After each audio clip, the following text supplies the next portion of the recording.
देखिए मेरे साथ बस बेटा आप आते नहीं। हाँ देखिए आपको टर्म देखिए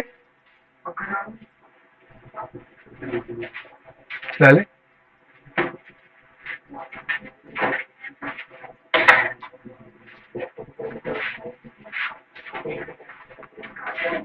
देखो सुनो, आपको क्वेश्चन दे रखा है,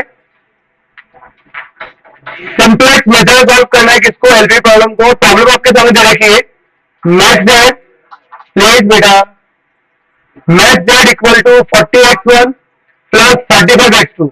मैंने अरे भाई चुपचाप में बैठा रखा तुम लोग, फिर मैंने समझ नहीं आया, पागल होता ना। सारी समझ चाहिए, लेकिन पागल होना तो किसी का नहीं है।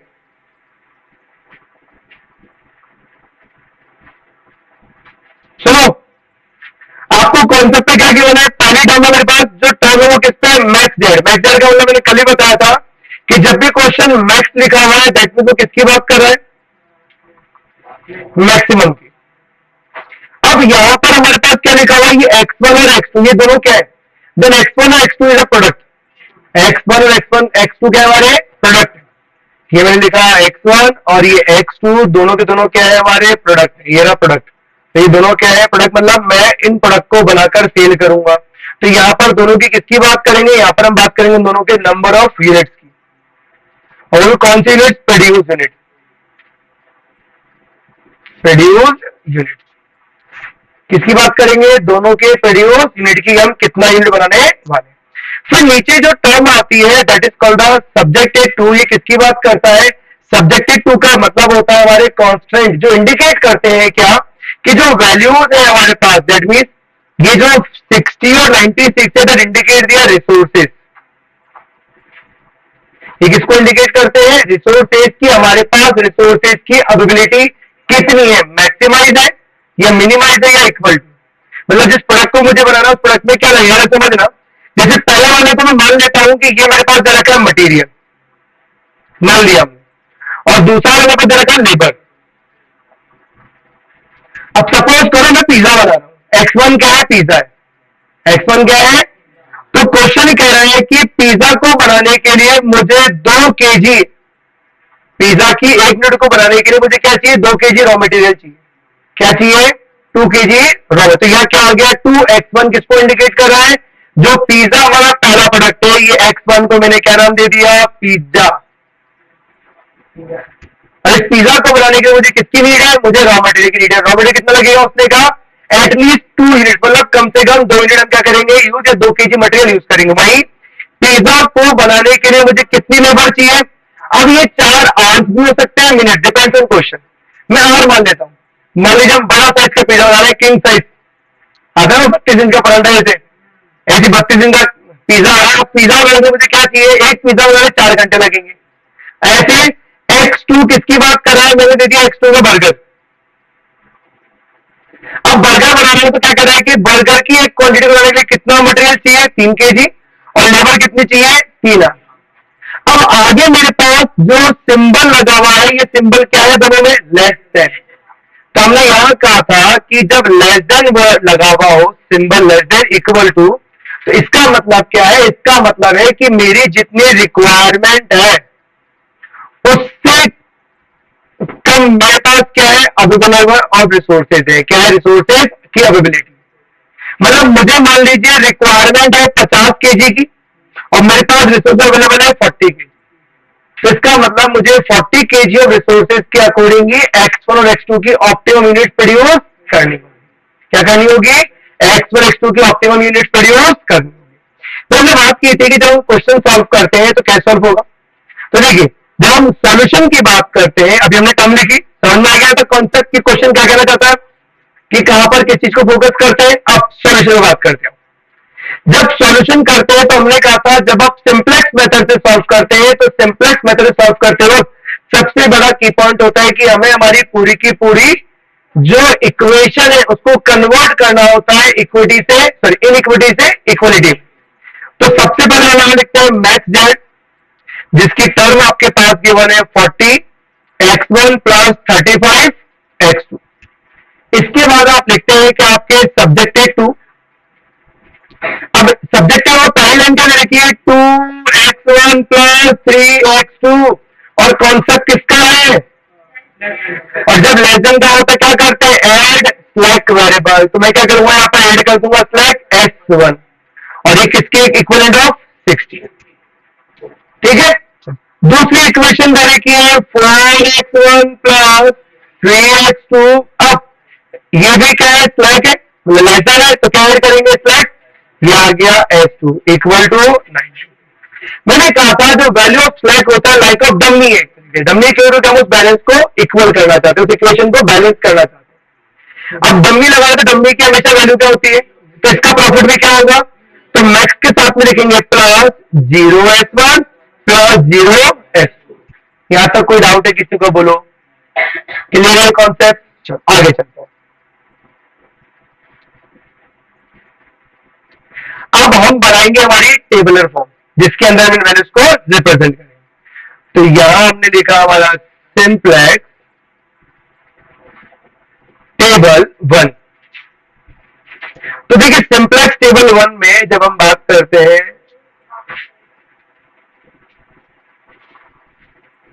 तो पहला कॉलम हुआ आपका profit, next column is basic variable, next is solution value, फिर आ गया रियल वेरिएबल जिसके 2 पार्ट है x1 x2, फिर आ गया स्लैक वेरिएबल s1 और s2, और ये आ गया हमारा लास्ट रेशियो, ठीक है।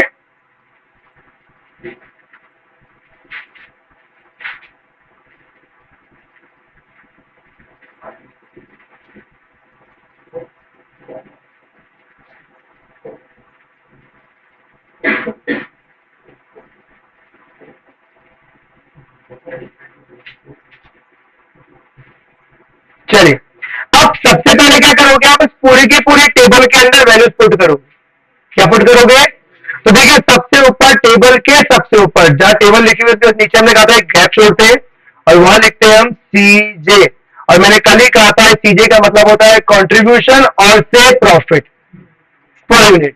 तो मेरा पहले प्रॉफिट क्या देखिए, ऊपर आओ, x1 का प्रॉफिट कितना है, ये x1 के ऊपर लिख दिया 40, x2 का कितना है, x2 के ऊपर लिख दिया 35, s1 का कितना है 0, s1 के ऊपर 0, s2 का भी कितना है 0, s2 के ऊपर भी 0। इजेड क्लियर, यहां तक कोई डाउट है किसी को, नो, आगे चलते हैं।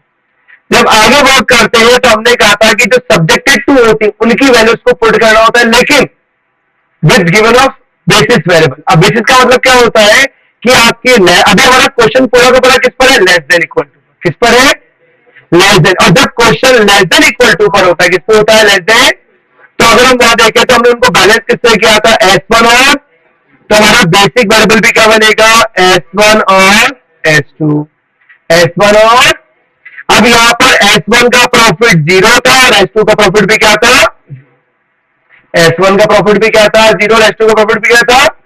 अब बाकी वैल्यूज पुट करेंगे तो क्या होगा, सबसे पहले आपने कॉलम लिखा है नेक्स्ट सॉल्यूशन वैल्यू, और सॉल्यूशन वैल्यू क्या होती है, इक्वेशन का राइट हैंड साइड का जो पार्ट होता है तो टोटल वैल्यू लिखते हो आप, that means available of resources, the amount of available resources को कहां लिखेंगे, सॉल्यूशन। तो देखो अवेलेबल रिसोर्सेज कितना है 60 और, तो x1 की लाइन पे आ गया 60 और s2 की लाइन पे आ गया 90, क्लियर, कोई डाउट यहां पर, आगे।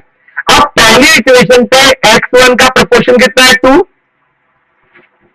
x2 का कितना है 3, s1 का कितना है, बाय डिफॉल्ट कुछ नहीं होता, ठीक है। चलो नेक्स्ट, सेकंड इक्वेशन में x1 का कितना है 4, x2 का कितना है 3, s2 का कितना है 1।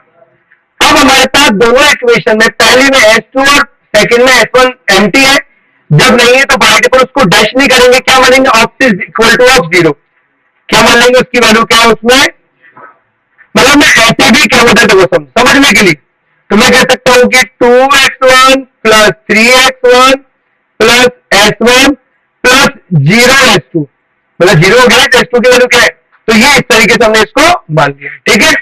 आगे समझो, अब आगे हमने क्या कहा था, जब पूरी की पूरी इक्वेशन रख देते हैं वैल्यूज, तो उसके बाद हमारा सारा काम इसी से होगा। कैसे होगा देखो, अब हम क्या निकालेंगे, सबसे पहले हम एक लाइन ड्रॉ करेंगे और हम बेसिक वेरिएबल के नीचे लिखेंगे जेड जे, और जेड जे मैंने एक तरीके से कहा था पार्ट ऑफ कॉस्ट। क्या कह सकते हैं, कॉस्ट क्यों कह रहे हैं, क्योंकि हमने जो वैल्यूज लिखी है 231043001, ये सभी के सभी हमारे उन रिसोर्सेज के क्या दे रखे थे, अवेलेबल टर्म दे रखे थे एक यूनिट को बनाने वाले। तो उस अकॉर्डिंग हमें मान रहे हैं कि ये इसके लिए क्या दे रखा है, कॉस्ट दे रखा है। तो हमने कहा था इसको करा डैश एक बार, 2 multiply by 0, 2 multiply by 0 plus 4 multiply by 0। मतलब एक जो कॉलम दे रखा है, जो पर्टिकुलर कॉलम मेरे पास में है, ये कॉलम है, इस कॉलम के जो दोनों वेरिएबल्स की वैल्यूज है उनको इसके सामने दिए गए प्रॉफिट से सेपरेटली मल्टीप्लाई करूंगा और क्या करूंगा, उसको फिर ऐड, उसके बाद जो अमाउंट आया वो क्या कहलाएगा मेरा, ये आ गया 0। तो यहां पर अभी आप जितनी भी वैल्यूज निकालेंगे सभी के सभी 0 आएंगे। क्यों, क्योंकि अभी आपका अमाउंट ऑफ प्रॉफिट क्या है, 0। लास्ट वन हम क्या निकालते हैं फिर इसमें, CJ minus Z, 40 minus 0, 35 minus 0, 0 minus 0 and 0 minus. फिर हमने कहा था कि हमारा क्या क्या चाहिए, हमें कुछ एलिमेंट, लाइक पहला हम कहते हैं की कॉलम, मैं लिख रहा हूं अभी, लिखिए। फिर हमें दूसरा क्या चाहिए, की रो, पहले 2 चाहिए। तो की कॉलम कैसे आएगा, की कॉलम तो ये कहते हैं क्या, मैं शॉर्ट में लिख रहा हूं कि जो सीजे माइनस जेड जे का डिफरेंस है वो क्या हो, maximum and positive.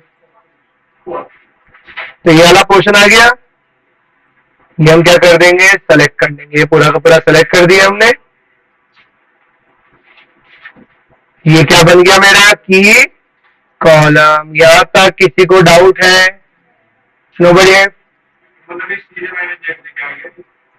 CJ minus Z क्या, हाँ बस कॉस्ट को लेस कर दिया प्रॉफिट में से, तो नेट कॉन्ट्रीब्यूशन है, नेट प्रॉफिट आ गया।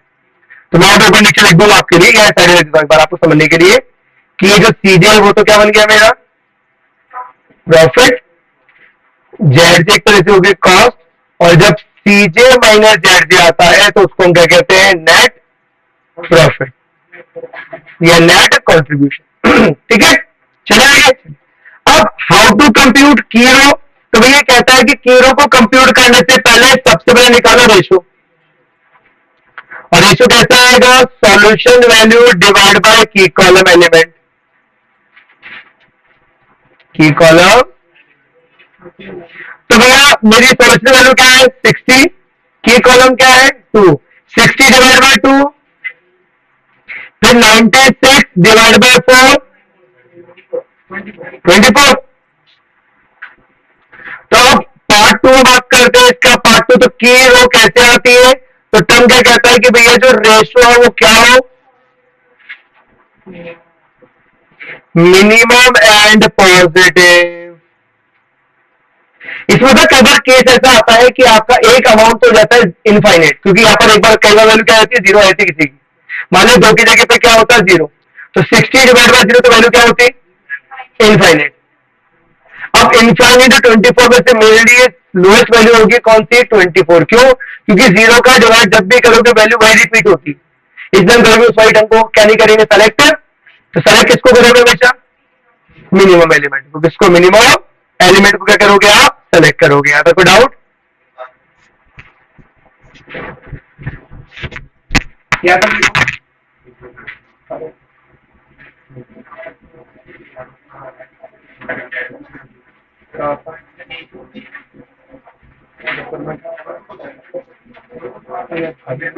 हॉस्पिटल का नाम पता करना,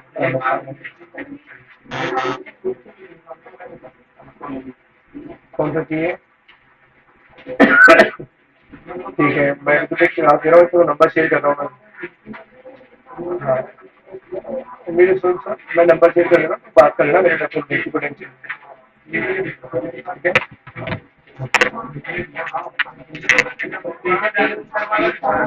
हाँ जी बस ऐसे आगे क्या होगा, अब कीरो कौन सी आएगी, कीरो कैसे आएगी, 24। तो आ जाओ,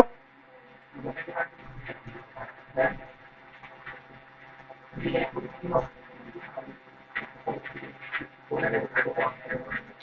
क्या बन गया मेरे?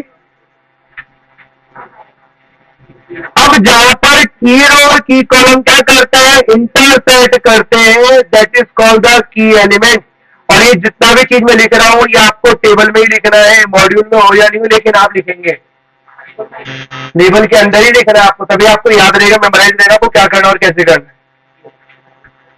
कि कॉलम के अंदर जो वेरिएबल सेलेक्ट होता है, जैसे मेरे पास अभी आ रहा है x1, that is called the incoming variable. क्या कहलाता है ये? Incoming variable. और की रो में जो वेरिएबल सेलेक्ट होता है that is called the out going variable. क्या कहलाता है? Out going variable.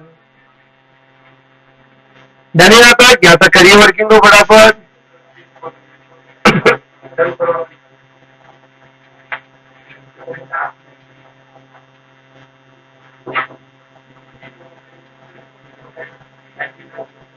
देखो बेटा, कीजिए वर्किंग के फटाफट, फिर आगे करते हैं नेक्स्ट टेबल नंबर 2।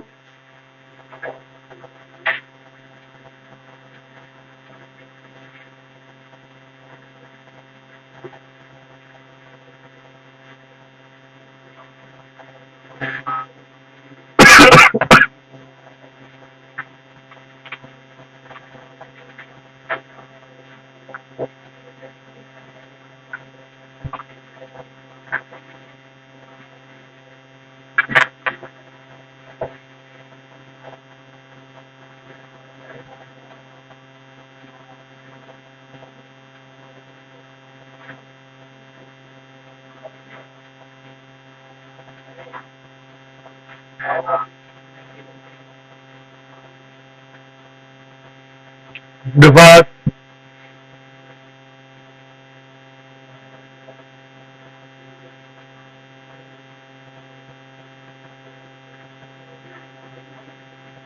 ये लिख लिया क्या सबने? नया फोटो से क्या मतलब है? लिखो इसको। नहीं, मैं अभी करना है, मुझे मैं करवा क्यों रहा हूँ? तो बातें में लग रही थी देर से, मैं बोलूंगा भी फिर तो वो मेरा फॉल्ट नहीं है। घर का काम घर से मिलेगा वो करना।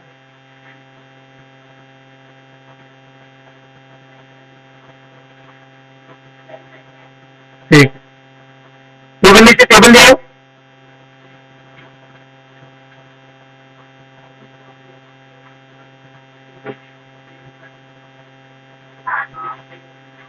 करेक्ट,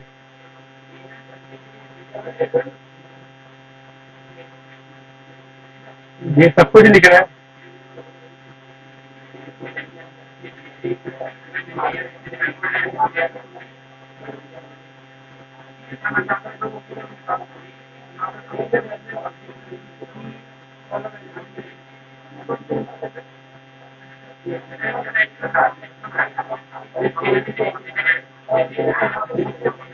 दूसरे होगा ना ठीक वाला, मैंने फिर की वैल्यू निकाल रही है तो इसका तो ठीक वाला कोई नहीं है। फिर रुक जा, करा ये बन गया टेबल।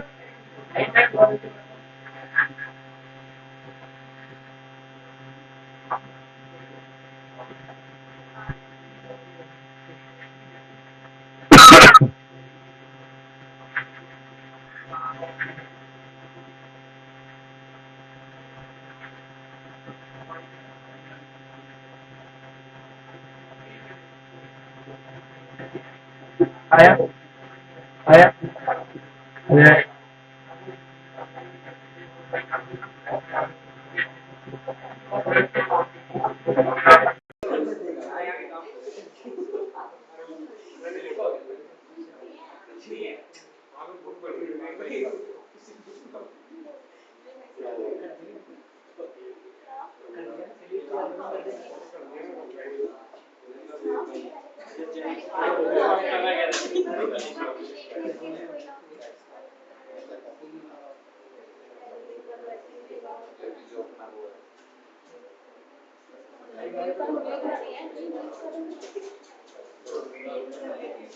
आपका ऑन हो जाएगा।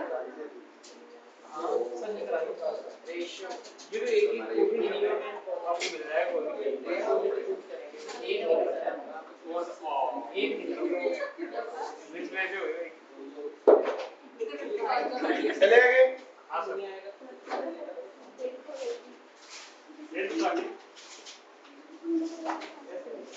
ठीक है, बात करेंगे simplex table number 2।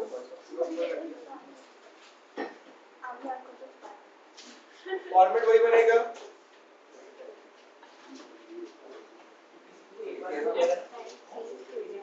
First column is profit, second basic variable place elements,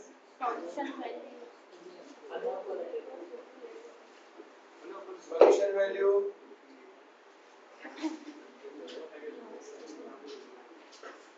real variable,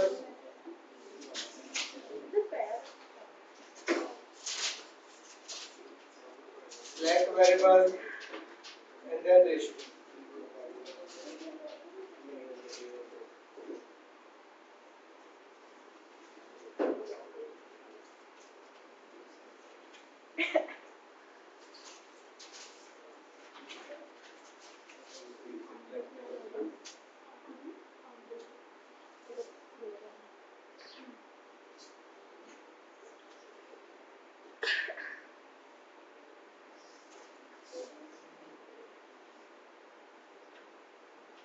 हमने बात की थी कि जब हम टेबल 1 से टेबल 2 बनाते हैं तो वर्किंग कैसे होगी। तो देखिए पहले तो हम यहाँ लेते देखेंगे सीजे आपका यहाँ पे 40 था, 35, 0 एंड 0।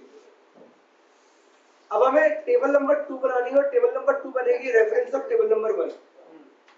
जैसे टेबल नंबर 1 का जो रेफरेंस था वो कहाँ से था? टेबल नंबर 1 का रेफरेंस था जो हमारे गिवन एलिमेंट थे। अब टेबल नंबर 2 का रेफरेंस कहाँ से आएगा? टेबल नंबर 1 से। 1 से कैसे समझे? मैंने जब टेबल नंबर 1 बनाई थी तो टेबल नंबर 1 में मेरी क्या आई थी? की रो आई थी और की कॉलम आया था और जहां इंटरसेक्ट हुआ था वहां आया था की एलिमेंट। तो जिस जगह मेरा की एलिमेंट आता है उसके बेस पर मेरी पहली जो नेक्स्ट टेबल बन रही है उसकी पहली रो की वैल्यू कैलकुलेट होती है, कहते हैं न्यू रो वैल्यू। क्या कहते हैं? New row value. वो न्यू रो वैल्यू कैसे आती है? वो न्यू रो वैल्यू का हमारा फॉर्मूला होता है, तो यहाँ मैं लिख देता हूँ न्यू रो वैल्यू और फॉर्मूला के नॉट की रो, ओनली रो वैल्यू। की रो पहले वाले की, यहाँ टर्म क्या होगा? की रो एलिमेंट डिवाइडेड बाय की एलिमेंट। की रो एलिमेंट डिवाइडेड बाय की एलिमेंट। तो देखिए पहली जो हमारे पास टर्म थी उसका की एलिमेंट जो की रो है उसका एलिमेंट क्या है? 96 और की एलिमेंट मेरे पास क्या है? 4। फिर 4 के लिए भी वैल्यू 4 ही और की एलिमेंट क्या है? 3। की रो वैल्यू इसका एलिमेंट की एलिमेंट क्या हो गया? 4। फिर 0 के लिए भी 4 और 1 के लिए भी 4। इसका मतलब की एलिमेंट तो की एलिमेंट है लेकिन वो एक की रो का भी क्या है? पार्ट है। तो वो तो एज इट इज का इट इज। और डिवाइड किससे करेंगे? की एलिमेंट से। किससे करेंगे? की 96 divide by 4 divide by 3 divide by 0 divide by 1 divide by. इन सारी की सारी टर्म को किससे डिवाइड करेंगे? की एलिमेंट से। और की एलिमेंट क्या है हमारा? 4। चलिए 4 से डिवाइड करते हैं, वैल्यू निकालते हैं। अच्छा एक मिनट, अब नेक्स्ट चीज लिखना भूल गए पहले। यहाँ पर मेरे पास ऑलरेडी S1 था। प्रीवियस टेबल में मैंने कहा था कि हम किसको लेते हैं? प्रीवियस टेबल में कहा था एक आता है इनकमिंग या आउटगोइंग। तो यहाँ पे जा कौन रहा था? S2। X1 आ जाएगा। S2 क्या कर रहा था? अलविदा करके जा रहा था। अच्छा चलता हूँ दुआओं में याद करना। X वाला जल्दी निकल, जल्दी, टाइम नहीं है मेरे पास। तो X1 क्या कर रहा था कि मैं तो मेरा डायग्राम में समझाने के लिए, अब X1 आ रहा है और X2 जा रहा है तो X1 S2 की जगह क्या होगा? प्लेस होगा। क्या होगा? प्लेस। ये मैं बना रहा हूँ, पेपर में ऐसे लाइन नहीं खींचनी है, ये जस्ट समझाने के लिए लाइन लिए मैंने। ठीक है, तो पहले हम क्या करेंगे? वहां पे लिख देते हैं उसको। यहाँ पर आ गया हमारे पास कौन? X1। S1 का प्रॉफिट 0 और X1 का प्रॉफिट। अब के रो निकाल लेते हैं तो 96 डिवाइड बाय 4 24 4 डिवाइड बाय 4 1 फिर क्या था 3 3 divide by 4 3 by 4 0 divide by 4 0 1 divide by 4 1 by 4। अब हमें अदर रो की वैल्यू निकालनी है और अदर रो की वैल्यू को निकालने का तरीका क्या होता है या लिखेंगे calculation of other row value.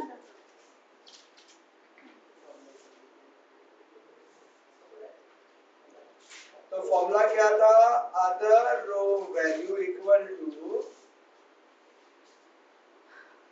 Old row value minus new row value multiply key column element. इनको कर दो ब्रैकेट में बंद। तो कई बार बच्चे गलती क्या करते हैं नहीं ये ब्रैकेट नहीं लगाते तो क्या होता है पहले माइनस में मल्टीप्लाई कर देते हैं तो हो गया काम खत्म। तो पहले ये ब्रैकेट सॉल्व होगा जहां मल्टीप्लाई होंगे दोनों वैल्यू फिर माइनस करेंगे। अब मेरे पास कौन कौन सी वैल्यू कैलकुलेट करनी है तो चलो हम हमारी पहले कौन कौन सी वैल्यू निकालनी है उसके बारे में लिख लेते हैं। तो मुझे निकालना है एक तो सॉल्यूशन वैल्यू फिर मुझे निकालनी है रियल वेरिएबल। अब उसके दो पार्ट है x1 और x2। फिर then I will be calculate slack variable और स्लैक वेरिएबल भी दो है हमारे पास s1 और s2। अब आपको इनकी पहले हम तो एक साथ रखते चलो आप समझ में आ जाएगा या 1 बाय 1 करना चाहो आप जैसे चाहो वैसे कर सकते हो। चलिए पहले हम एक एक करके कर लेते हैं समझिए। तो सॉल्यूशन वैल्यू पे चलते हैं। तो सॉल्यूशन वैल्यू की ओल्ड वैल्यू क्या है सर 60 ठीक है। रियल वेरिएबल में देखते हैं 2 और 3 स्लैक में क्या है 1 और 0 ठीक है। New row value next table में हमारे पास अवेलेबल है। अब मल्टीप्लाई किससे करते हो की कॉलम एलिमेंट। तो ये मेरा पूरा की कॉलम था ना लिखा है ना की कॉलम। जब ये की कॉलम है तो इस रो का की एलिमेंट क्या है की कॉलम एलिमेंट 2 क्या है तो किससे मल्टीप्लाई करेंगे तो मतलब इस रो की किसी भी न्यू वेरिएबल को किससे मल्टीप्लाई करेंगे किससे तो 2 क्या है उसका की कॉलम एलिमेंट क्या है की कॉलम एलिमेंट। समझ में आ गया सुन तो लो समझो तो नहीं है पूछ रहा हूं भाई ये हमारी क्या है ओल्ड रो। इस ओल्ड रो की सारी वैल्यूज है 60 2 3 1 0। आपने जब इस रो को सेटअप किया था इस पूरी की पूरी टर्म को तो हमने की कॉलम किसको बनाया था सीजे मैंने जेड के मैक्सिमम पॉइंट को। अब जब बनाया तो ये हर एक रो के सामने जो एलिमेंट आएगा वो उसका की कॉलम एलिमेंट तो होगा।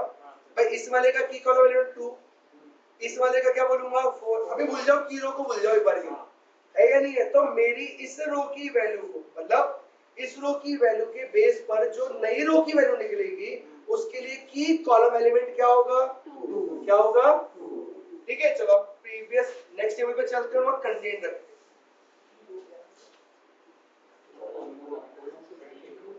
हाँ भैया ओल्ड रो की कॉलम सॉल्यूशन वैल्यू कितना था 16 इसका 2 इसका 3 1 अब माइनस करना है क्या न्यूरो वैल्यू को मल्टीप्लाई करके किससे की कॉलम एलिमेंट से। तो भैया अब न्यूरो वैल्यू क्या थी चलो देखो फिर ऊपर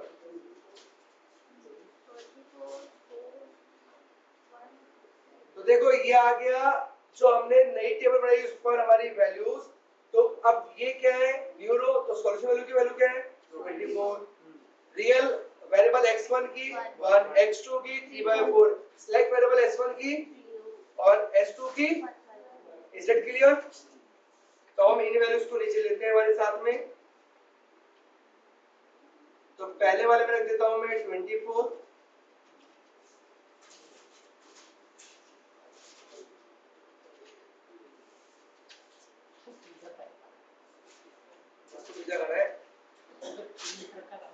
24 into 2 की कॉलम तो 2 है ना की कॉलम एलिमेंट सॉल्व करो 60 minus 48 equal to वैल्यू आ गई 12। फिर नेक्स्ट वैल्यू क्या थी 1 मल्टीप्लाई बाय 2 तो 2 minus 2 equal to 0। फिर वैल्यू क्या थी new value 3/4 multiply by 2 solve करता हूं 3 माइनस अभी 2 से इसको काटा तो क्या बचा 3/2 अब आप एलसीएम लेके करते हो 2 6 minus 3 तो यू हैव दिया 3 बाय नेक्स्ट वाला क्या था 0 into 2 तो 1 minus 0 equal to 1 next one is 1 into 2 नहीं 1/4 1 by 4 है क्या 1 by 4 0 minus 1 by 2 equal to minus का अब क्या करेंगे हम हमारी जो वैल्यूज थी कौन see this one 12 0 by 2 1 and minus का इन वैल्यूज को क्या करेंगे पुट करेंगे इसको हमारी टेबल ऑरेंज वैल्यूज क्या थी पहले की 12 0 0 3/2 3 by 2 1 माइनस माइनस का 1 by अब क्या करेंगे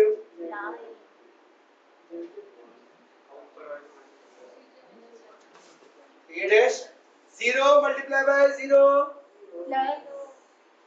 plus 1 multiply by 40 total is तो मतलब ऊपर के टर्म को मल्टीप्लाई करूंगा तो फिगर 0 आएगा 0 आएगा ना मैं डायरेक्ट कर देता हूं 3/4 into कितना हो गया 0 into 40 ये क्या आ गया ये प्लस का करेंगे माइनस का बाद में आएगा ये तो आपको लग रहा है तो मैं एक बार इसको ये कमरा दिखा अब क्या आएगा CJ माइनस ZJ चलिए भैया 40 माइनस 40 35 minus 5 34 30 0 minus 0 0 minus 10 इसमें क्या फंस गए की कॉलम क्या होता है जहां पर CJ माइनस ZJ पॉजिटिव और मैक्सिमम हो तो यहाँ पॉजिटिव मैक्सिमम क्या आ रहा है 5 आ रहा है 5 भी तो आ रहा है तो वापस करें CJ माइनस 5 आ रहा है ना ये आ गया हमारा 5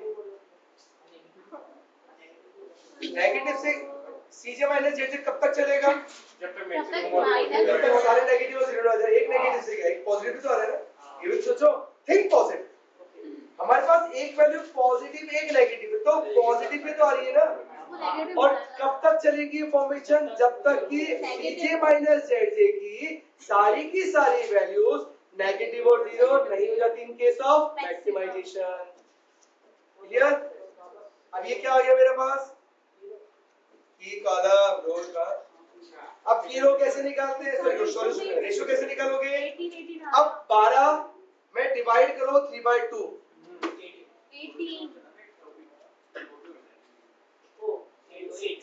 अरे 18 कैसे आएगा एक मिनट अरे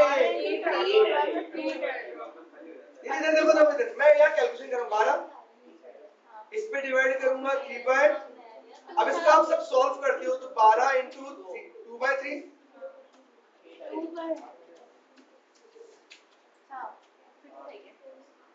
फिर 20 अब नेक्स्ट वाले को भी सॉल्व करते हैं चलो अब ये क्या है 24 डिवाइड करूं तो उल्टा हो जाएगा 4/3 32 ये आ गया 30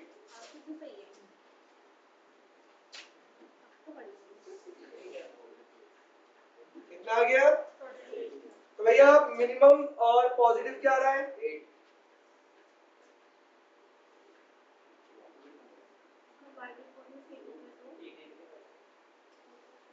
ये क्या हो गया मेरा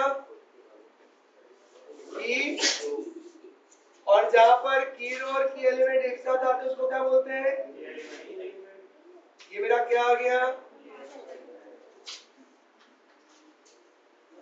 यहाँ पर x2 क्या बन गया मेरा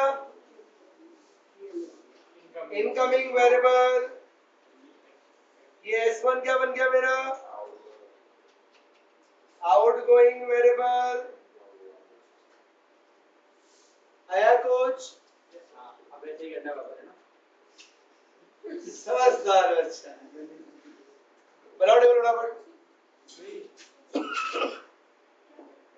इसको नहीं बनाया तो कंप्लीट करो सर आप ये 8 वापस बताना ये लास्ट वाला रेट का पर्सन वाला 8 वाला एक कैसा है कैसे आया बाद में आया कैसे 8 कैसे आया अरे एक मिनट मुझे बताओ हमारा सोशल वैल्यू कितनी है इस वाले में 12 तो है और 12 में डिवाइड किसका करना है? तो ये जब सॉल्व करोगे तो ऊपर जाएगा, मल्टीपल की फॉर्म में तो रिवर्स रेसिप्रोकल जाएगा, तो क्या हो जाएगा 2/3, क्या हो जाएगा 2 बाय ऐसी 24 डिवाइड बाय 3/4 का भी यही, ठीक है। फटाफट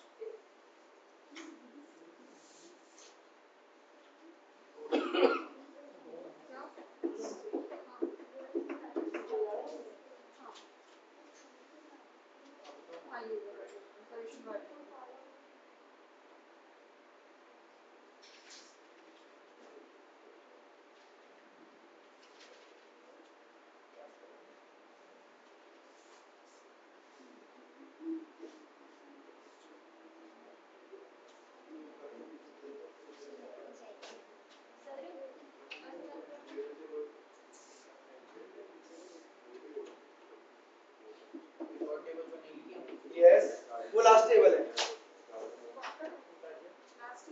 मुझे पता है ना लास्ट टेबल। हाँ सीजे मैंने जो सारे माइनस में नहीं आ जाए या zero.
Done.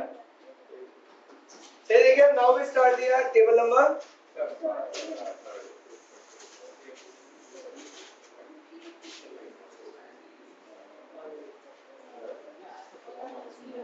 Simplex table third बनाइए वहां थोड़ा format.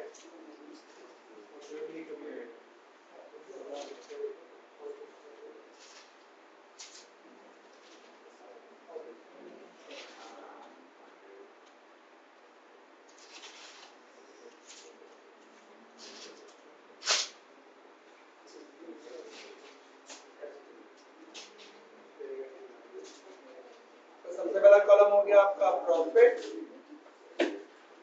Then basic variable, then solution value,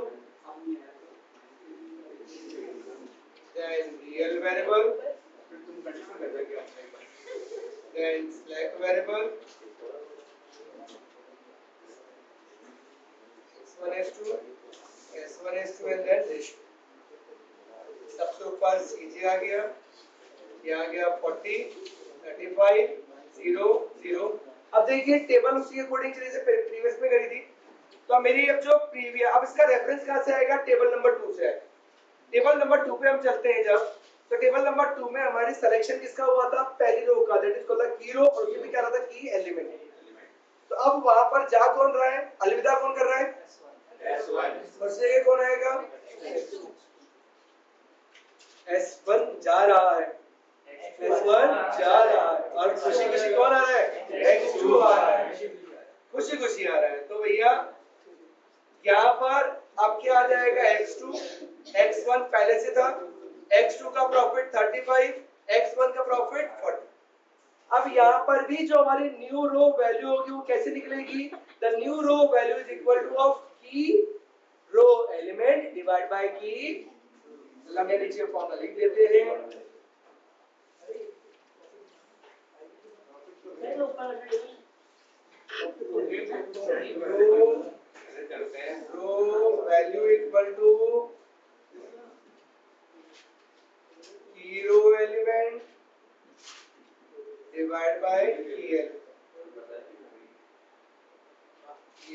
करना है टेबल में।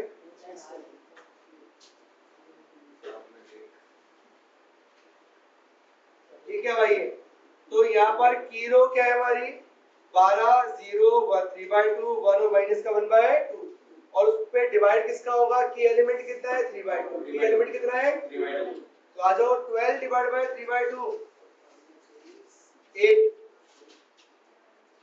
फिर नेक्स्ट वाली वैल्यू क्या थी 0 0 डिवाइड बाय 3/2 0 3/2 डिवाइड बाय 3/2 1 फिर क्या है 1 डिवाइड बाय 3/2 तो आ गया 2/3 और फिर क्या है माइनस 1/2 डिवाइड बाय 3/2 तो आ गया माइनस का 1/3। यहाँ तक किसी को कोई चिंता हो तो बताइए आया ये। अब क्या निकालेंगे next another row value. Very good Dilip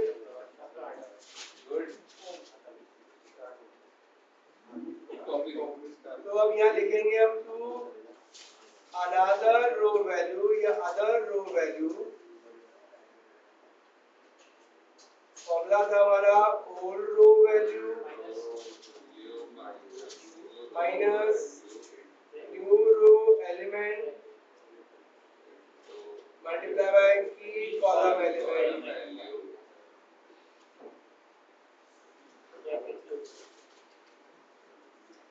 क्या निकालना है पहला है सॉल्यूशन वैल्यू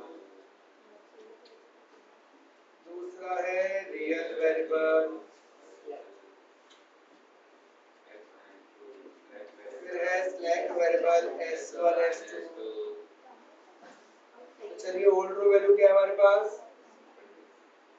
यहाँ देखते हैं ओल्ड रो वैल्यू हमारे पास थी क्या 24 1 3/4 और 0 1/4 और इसी पे इनका जो की कॉलम एलिमेंट बनेगा वो क्या बनेगा 3/4 क्या बनेगा 3/4।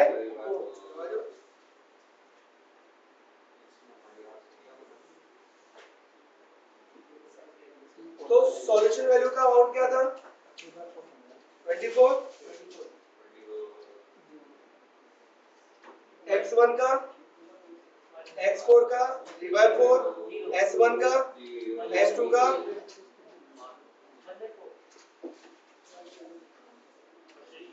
1/4 या 1/2 अब क्या करेंगे इस पे लिखेंगे न्यूरो वैल्यू के साथ में। तो न्यूरो वैल्यू क्या थी हमारे पास पहले की 8 और की कॉलम एलिमेंट कितना है 3/4 सही है 3/4 सॉल्व किया 24 माइनस ये काट दिया 2 टाइम्स 6 तो क्या आया 80। फिर नेक्स्ट का कितना था न्यूरो वैल्यू 0 मल्टीप्लाई बाय 3/4 तो 1 माइनस 3/4 इक्वल टू 0 0 से मल्टीप्लाई कर 0 इक्वल टू 3/4 अरे क्या हो रहा है आपको 3 बार लिख फिर नेक्स्ट क्या है 1 मल्टीप्लाई बाय 3/4 0 तो 3/4 माइनस 3/4 इक्वल टू 0। नेक्स्ट 2/3 ये कितना था s1 की वैल्यू 2/3 मल्टीप्लाई बाय 3/4 और हमारे पास बचा 0 माइनस 1/2 इक्वल टू माइनस का 1। नेक्स्ट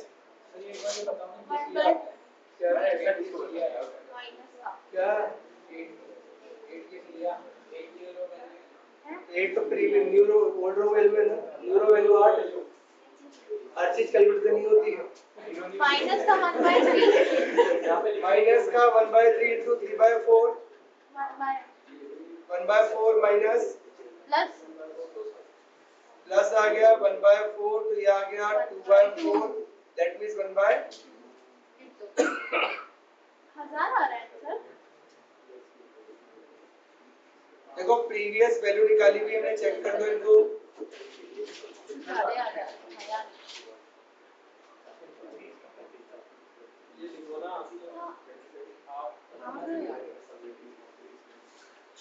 ठीक है लो चलो वैल्यू लिखो क्या क्या वैल्यू बोलो पहले की 18 फिर क्या 0 माइनस का 1 1/2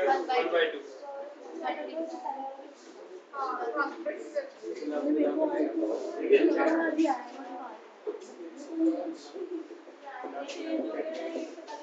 क्या निकालना है? जेड से पिंक होता है पिंक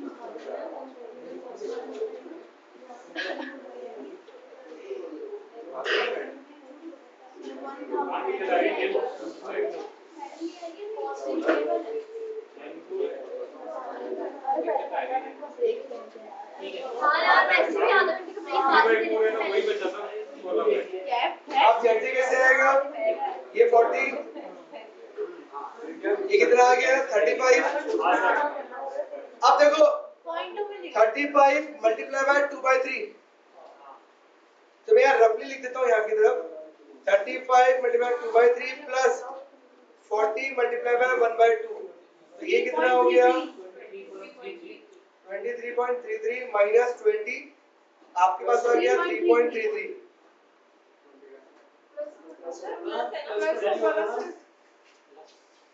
बेटा बी ये तो वैल्यू माइनस की है ना, तो प्लस माइनस माइनस हो गया ना यार अपन मैथ्स पढ़ते हैं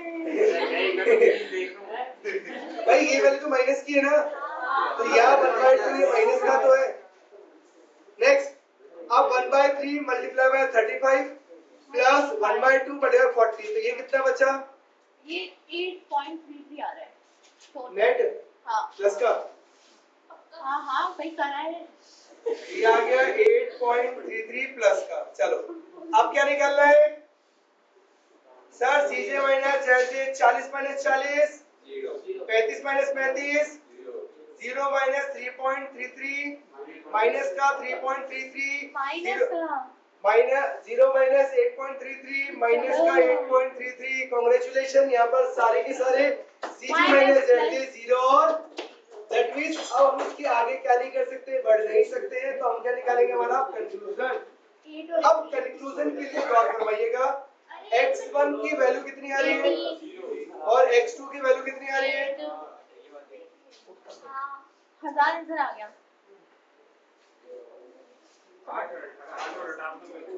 40 तो यहाँ लिखा मैंने कंक्लूजन, ये कंफ्यूजन सबसे अच्छा होता है max z equal to 40x1 plus 35x2 where x1 is equal to of 18 and x2 is equal to of। अब यहाँ क्या करेंगे? हम वैल्यू पुट कर देंगे 40 multiply by 18 plus 35 multiply by 8 720 plus 280 equal to of rupees 1000 your maximum profitability। ये हमारा पूरा का पूरा क्या हो गया? सिंपलेक्स का लेस देन की फॉर्म से आंसर आ चुका है।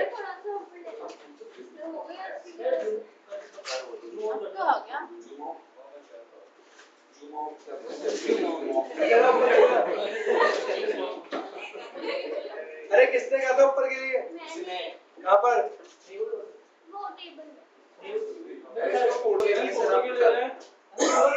कौन बोल रहा है? ये आपके नोट्स पीडीएफ जो बनाते हो आप अच्छा राइटिंग में लिखा है ये सारा जिंदगी में चैन नहीं है। हाँ हो गया